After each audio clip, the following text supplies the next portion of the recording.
This story is a gentle reminder for anyone feeling discontent with their life, often looking at others and believing they are living in greater happiness.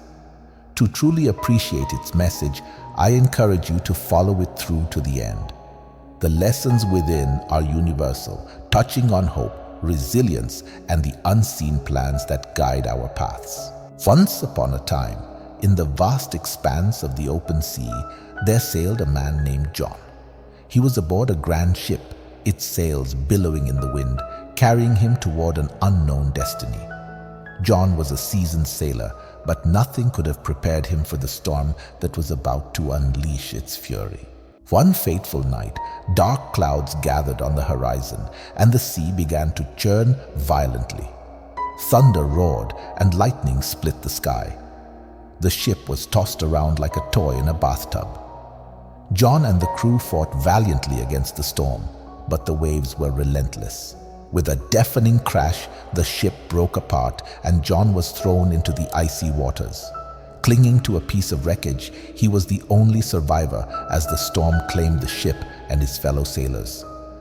Hours later, as the sun began to rise, John found himself washed ashore on a deserted island.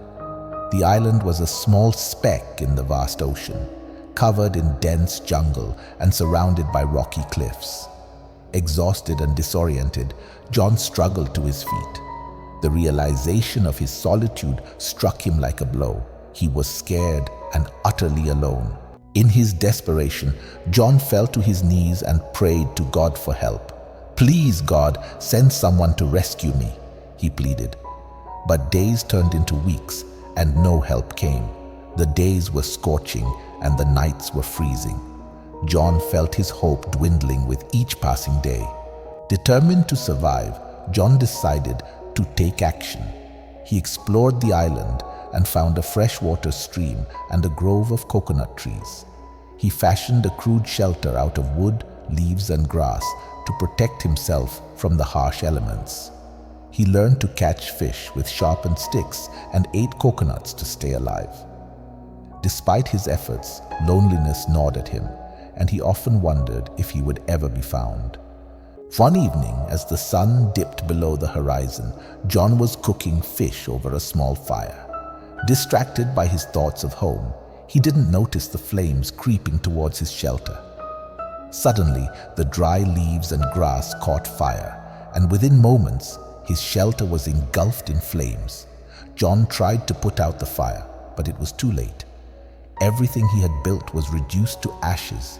He sank to the ground, devastated, and felt utterly abandoned. "Why, God, why have you forsaken me?" he cried.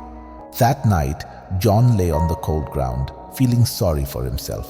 He fell into a restless sleep, haunted by dreams of being lost forever. At dawn, he was woken by a loud, unfamiliar noise. He stumbled to his feet and looked towards the horizon. There, in the distance, was a ship. His heart leaped with hope. He waved his arms and shouted at the top of his lungs, praying that they would see him. The ship grew closer, and soon John could make out the figures on the deck. The captain, a stern but kind-looking man, called out to him, "We saw the fire from your island. Are you all right?" Overwhelmed with relief, John nodded and wept tears of joy. The crew pulled him aboard, and he was saved. As they sailed away from the island, the captain shared that they had been far off course when they noticed the smoke signal. John realized that the fire, which had seemed like a disaster, was actually a blessing in disguise. It was a signal that had led to his rescue. John was grateful to God for the miraculous turn of events. John learned a profound lesson from his ordeal. He realized that God's plan is often bigger and more intricate than we can understand. When things don't go our way, it's easy to lose hope, but we should never give up. God has a plan for us, even when we can't see it. We should keep praying and believing, and in time, we will be delivered from our trials. John's faith was restored, and he returned to his life with a renewed sense of purpose and gratitude.